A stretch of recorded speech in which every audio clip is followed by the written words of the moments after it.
Pagbasa gikan sa mga buhat sa mga apostoles. Sa pag-abot na sa adlaw sa Pentecostes, ang tanang magtotoo nagtigom sa usa ka dapit, ug sa kalit may haguros gikan sa langit sama sa kusog nga huros sa hangin, ug milukop kini sa tibuok balay nga ilang gitiguman.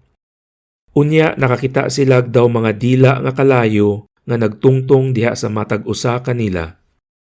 Silang tanan na puno sa Espiritu Santo ug misultig nagkalain-laing pinulungan sumala sa gipasulti kanila sa Espiritu. Didto sa Jerusalem niadtong higayuna, may mga Hudyo nga relihiyoso kaayo nga gikan sa nagkalain-laing nasod sa kalibutan. Sa pagkadungog sa mga tawo sa kabanha, nanugok sila ug natingala sila pag-ayo kay ang tagsa-tagsa ka magtotoo nagsulti man sa tagsa-tagsa ka pinulungan sa mga namati. Busa sa dakong kahibulong ug katingala, miingon sila, dili ba taga Galilea man kining mga tawhana? Nganong nakasulti man sila sa atong tagsa-tagsa ka pinulungan?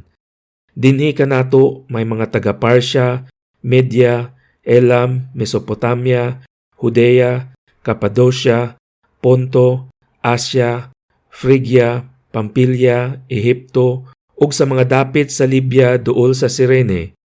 Ang uban kanato taga Roma nga mga Hudyo ug mga dili Hudyo nga nakabig sa tinhuan sa mga Hudyo.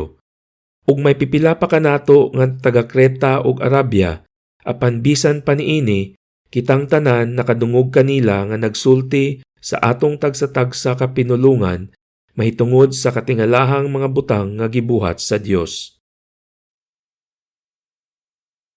Pagbasa gikan sa unang sulat ni San Pablo ngadto sa mga taga-Korinto. Mga igsuon, walay makasugid nga si Jesus mao ang Ginoo gawas kun manduan siya sa Espiritu Santo. May nagkalain-laing mga hiyas apan maorang espirituha ang naghatag niini. May nagkalain-laing paagi sa pag-alagad apan maorang Ginooha ang gialagaran. May nagkalain-laing katakos sa pag-alagad apan usara ka Dios ang naghatag og katakos sa tagsa-tagsa.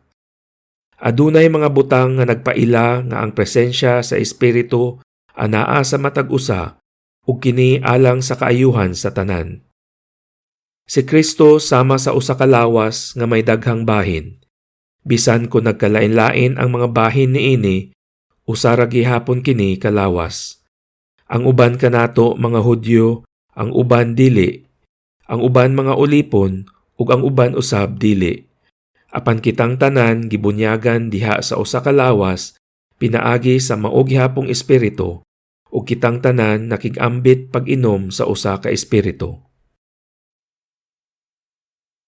Pagbasa gikan sa Ebanghelyo sumala ni San Juan. Sa pagkakilom-kilom na niadtong adlaw nga maoy unang adlaw sa semana, nagtigom ang mga tinun-an ug gitrangkahan nila ang pultahan kay nahadlok man sila sa kadagkuan sa mga Hudyo. Unya mitungha si Jesus sa taliwala nila ug miingon, "Mainyo ang kalinaw." Human siya makasulti niini, iyang gipakita kanila ang iyang mga kamot ug ang iyang kilid. Nalipay pag-ayo ang mga tinun-an sa ilang pagkakita sa Ginoo. Unya si Jesus miingon kanila pag-usab, "Mainyo ang kalinaw. Ingon nga gipadala ako sa Amahan, ako usab nagpadala kaninyo." Gisulti niya kini ug unya gihuypan niya sila ug giingnan, "Dawatan ninyo ang Espiritu Santo. Kung pasayloon ninyo ang mga sala sa mga tawo, gipasaylo kini.